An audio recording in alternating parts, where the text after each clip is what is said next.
servidores ausentes, salários pagos todos os meses. Uma investigação da Polícia Civil revelou que há indícios de pagamentos sendo realizados para servidores da Assembleia Legislativa de Rondônia sem a devida prestação de serviço. Chegou uma notícia, uma reclamação, que uma determinada pessoa havia sido vítima de um golpe. E esse golpe teria sido uma constituição de um empréstimo consignado no nome dela, sem autorização. E esse golpe teria ocorrido num contexto de uma contratação fantasma dela na Assembleia Legislativa. Segundo os investigadores, eram nomeações silenciosas que garantiam salários fixos para pessoas que nunca estiveram na Assembleia, uma remuneração proveniente de dinheiro público para pagar por um serviço que jamais foi prestado. Boa noite, você que nos acompanha em toda a região norte e várias partes do Brasil. Viu algo suspeito? Então mande sua denúncia para o Norte Investigação. Nosso WhatsApp, 92 o prefixo 992972401. O que estiver errado a gente investiga, vai atrás das respostas. No estado de Rondônia, a Operação Ouro de Areia. A Polícia Civil descobriu que nomes de servidores eram incluídos na folha de pagamento da Assembleia Legislativa. Mas, na prática, essas pessoas nunca trabalharam. Servidores fantasmas. Servidores fantasmas usados como peças estratégicas de um jogo de lavagem de dinheiro. Faziam empréstimos consignados. E o dinheiro era desviado para o grupo criminoso. Um esquema duplo. Primeiro o salário indevido, depois o consignado. Tudo para aumentar os ganhos ilícitos. Mas quem sai perdendo nessa história? Acompanhe agora todos os detalhes em mais uma reportagem exclusiva do Norte Investigação. Servidores que recebiam dinheiro público, mas não trabalhavam. Pelo menos é o que aponta uma investigação da Polícia Civil de Rondônia, que descobriu que vários nomes apareciam mês após mês na folha de pagamento da Assembleia Legislativa, mas ninguém por lá jamais viu essas pessoas. Segundo os investigadores, era como se esses funcionários existissem apenas no papel. Nomeações silenciosas, assinadas sem alarde, que garantiam salários fixos para pessoas que nunca colocaram os pés no prédio público.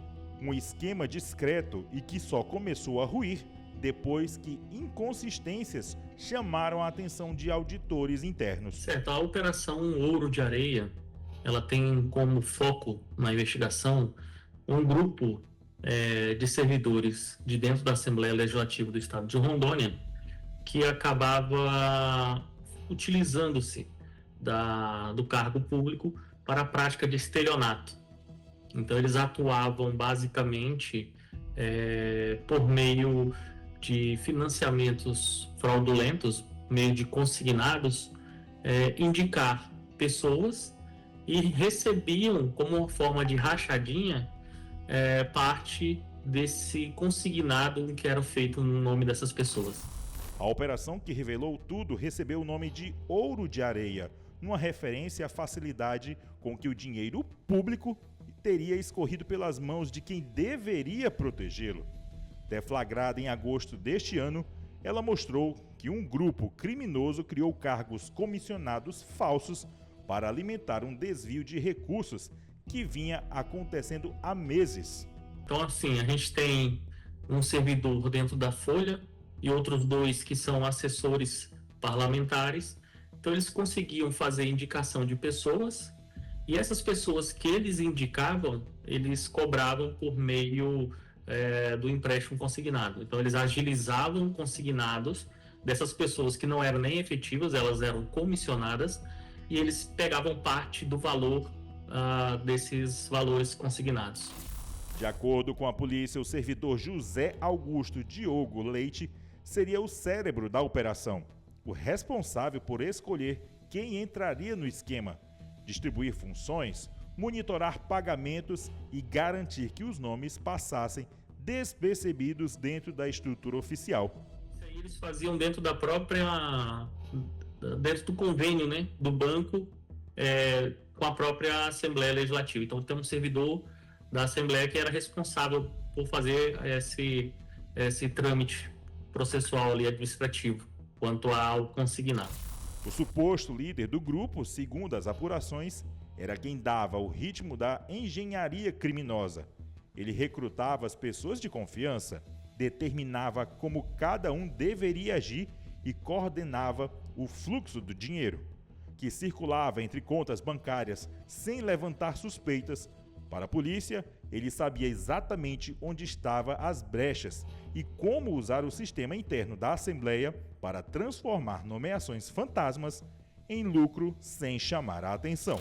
Um dos alvos, nós tínhamos inclusive mandado de prisão, ele foi preso, então nós conseguimos coletar ali documentos, aparelhos telefones. Então nesse momento estou passando por perícias e após a perícia será apresentado a gente esses dados, né, garantindo assim a cadeia de custódia de todos esses dados, e aí nós vamos fazer a análise verificando outros elementos. No momento, a gente já fez até o relatório da investigação contra um desses fatos, que já estava fechado, da denunciante, que ela informa, ela que passa as informações iniciais. Então, esse fato ali a gente já relatou, e nós estamos verificando outros fatos, outras pessoas que também teriam sido partícipes nesse tipo de tramitação ilícita ali. A investigação descobriu que as pessoas nomeadas como assessores parlamentares recebiam salários todos os meses e valores que, somados, representam um prejuízo significativo para o Estado. Mas esses servidores, segundo a polícia, simplesmente nunca apareciam para trabalhar, enquanto a folha de pagamento seguia sendo abastecida religiosamente. Muitos desses funcionários continuavam em suas rotinas particulares, alguns atuando em outras empresas, outras em atividades informais. Quando a gente fala de servidores fantasmas, estamos falando de um prejuízo muito sério para o Estado, porque o servidor fantasma, ele é alguém que está oficialmente nomeado, ele recebe salário, ele recebe benefícios, mas ele não trabalha de fato. Ou seja, o Estado, ele paga por um serviço que não existe. E isso gera um grande rombo nas contas públicas, porque esse dinheiro, ele poderia estar sendo investido em serviço essencial, como, por exemplo, na área da saúde, na área da educação, na área da segurança. O delegado responsável descobriu que os servidores fantasmas eram orientados a fazer empréstimos consignados de alto valor, usando a estabilidade do cargo público para garantir a aprovação imediata. Assim que o dinheiro caía na conta, ele era repassado a integrantes do grupo, funcionando como um mecanismo paralelo para lavagem de dinheiro e aplicação dos ganhos ilícitos. Um sistema duplo de desvio. Primeiro, o salário indevido. Depois, os consignados utilizados para multiplicar o dinheiro dentro da organização. Apenas um ali tinha o mandado de prisão. Ele já é uma pessoa recorrente há muito tempo aqui no estado de Rondônia, já vem praticando, já é desse meio envolvido em golpes, envolvido em rachadinha, envolvido no meio político, e ele continuava a praticar crimes. Por esse motivo, pela questão da reincidência, garantia da ordem pública, a gente representou pela prisão preventiva do mesmo. Durante toda a investigação, a polícia analisou centenas de documentos, extratos bancários e conversas de aplicativo, e concluiu que há indícios de participação ou conluio de parlamentares. O núcleo fraudador estava concentrado em setores administrativos, longe do gabinete dos deputados, mas perto o suficiente para manipular nomeações, registros e validações internas. Segundo os investigadores, foi justamente essa autonomia administrativa que permitiu que o esquema funcionasse por tanto tempo sem levantar suspeitas. Quando o servidor é descoberto, ele pode sofrer duas consequências principais. Primeiro, na esfera administrativa, ele responde por um processo administrativo disciplinar. onde ele pode ser suspenso, ele pode ser demitido do serviço público ou até mesmo pode ser determinado o ressarcimento ao erário. Na esfera criminal, esse servidor, dependendo de como se procedeu o esquema, ele pode responder por peculato, desvio, estelionato, falsidade ideológica e até mesmo por associação criminosa, que resulta na pena de reclusão, multa e até mesmo a perda definitiva do cargo. No início de novembro, o Ministério Público de Rondônia denunciou servidores. Todos alvos da operação, os 3 ocupavam cargos considerados estratégicos: assessor técnico, gerente de gestão de pessoas e responsável pela folha de pagamento, funções que, segundo a promotoria, permitiram manipular dados, incluir nomes, validar pagamentos e sustentar toda a movimentação financeira irregular. Para os promotores, a atuação deles foi fundamental para que o esquema saísse do papel e ganhasse proporção. A denúncia foi ofertada com relação a essas 3 pessoas em relação aos fatos que já estavam comprovados naquele momento e considerando que um deles está preso. Então, por conta dessa prisão, por conta de o outro que está afastado do cargo, outros 2 que estão afastados do cargo na Assembleia Legislativa, essas medidas cautelares impõem que o prazo, processual seja mais curto. E por isso foi necessário o oferecimento da denúncia. Então, com relação aos fatos que envolviam diretamente aquelas pessoas e que já estavam comprovados, foi ofertada a denúncia, agora está com o Poder Judiciário, inicia-se a fase de processo judicial, em que eles têm a oportunidade de apresentar a defesa, contratar advogados, a defesa técnica, apresentar suas versões nos autos e aguardar a instrução judicial, com a oitiva de testemunhas, vítimas, e o interrogatório deles, ao final, a sentença.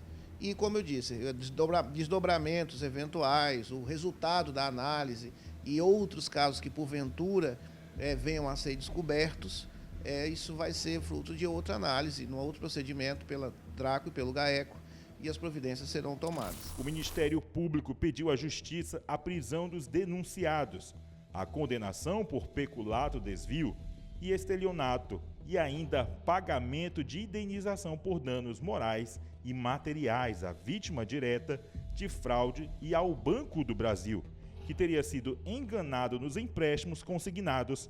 Além disso, o órgão solicitou a perda definitiva dos cargos públicos ocupados pelos acusados, alegando abuso de autoridade, quebra de confiança e violação dos deveres funcionais. É importante registrar que até o momento, como já foi veiculado na mídia, até o momento não foi identificado nenhum envolvimento de parlamentar nesse esquema. Estou falando isso porque houve muita veiculação de notícias falsas, de que teria sido cumprido mandado de busca em gabinete parlamentar, em setor da Assembleia diretamente relacionado com algum deputado, e isso não é verdade. Houve sim cumprimento de mandado de busca na Assembleia Legislativa, mas na unidade de trabalho do servidor envolvido no esquema. Esse servidor é um daqueles que já foi, inclusive, denunciado perante a Justiça. Então, não existe os mandados de busca, ou mandado de busca que foi cumprido na Assembleia Legislativa, não tem nada a ver com a atividade parlamentar e com a atuação de nenhum deputado. Tem a ver, sim, com a atividade profissional daquele servidor que foi alvo da investigação, foi investigado, foi denunciado pelo Ministério Público e hoje ele é réu no processo penal. Com a denúncia apresentada, o processo entra agora na fase judicial. A partir daqui, a Justiça vai analisar provas, ouvir testemunhas, determinar perícias e decidir se transforma os acusados em réus. Enquanto isso, a Assembleia Legislativa afirmou que colaborará com todas as etapas da investigação e que adotou medidas internas para evitar novos casos semelhantes. Ter acesso à transparência na administração pública é um direito garantido na Constituição Federal, na lei brasileira. Mas o que se viu na Assembleia Legislativa de Rondônia é um jogo cruel que escondia nomes, os dados, os salários, os cargos, driblando as legislações, privilegiando um grupo criminoso. Nomeações falsas, pagamentos indevidos, um sistema que funcionou por anos. anos, sem levantar suspeitas. Bom, e o principal suspeito, um servidor da casa. Sabia exatamente como usar as brechas do sistema interno para lucrar com a fraude. O Ministério Público denunciou 3 servidores. Agora responde por peculato, desvio, estelionato, crimes graves que mostram como a corrupção se instala nas entranhas do poder público. Infelizmente, o prejuízo não é apenas financeiro, é também institucional. A população perde a confiança nos servidores públicos. A relação entre o cidadão e o Estado fica marcada pela fragilidade e a desconfiança constante. As penalidades, vamos falar da lei. Penalidades previstas na nossa lei. Até 12 anos de reclusão por crime de peculato, desvio. Até 10 anos por lavagem de dinheiro. Só aí o sujeito pode pegar 22 anos. Independente de penas rígidas ou não, se vai ou não para a cadeia, ainda assim não retira a cicatriz profunda na população causada pela irresponsabilidade de serviços públicos criminosos. Enquanto isso, o principal impactado por essas condutas é o trabalhador, o cidadão comum. O cidadão que paga seus impostos, que está aí almejando por um futuro melhor. Futuro esse atrapalhado por pessoas que deveriam zelar pelo bem-estar social em nome do poder público, mas que escolheram o caminho contrário. E daqui a pouco, as notícias pelo Brasil com o Giro do Norte. Olha, quanto custa proteger, amparar, cuidar da sua família? Menos de R$ 1,50 por dia para você e mais 4 dependentes. Atendimento garantido pela Sul América. Bem mais, cuida com telemedicina na palma da mão, clínico geral, pediatra 24 horas por dia, 7 dias por semana. Ampara com assistência funeral de até R$ 5.000 e a proteção financeira de R$ 100.000 por invalidez ou morte acidental do titular. É segurança real em todas as fases da vida. Olha o QR Code, está aí na tela. Bem mais, lançamento da Sul América. Entre em contato. Preço promocional R$ 44,00 só para esse lançamento. Bem mais. E agora é hora de ver os destaques da semana no Brasil, no mundo. Fique de olho no Norte.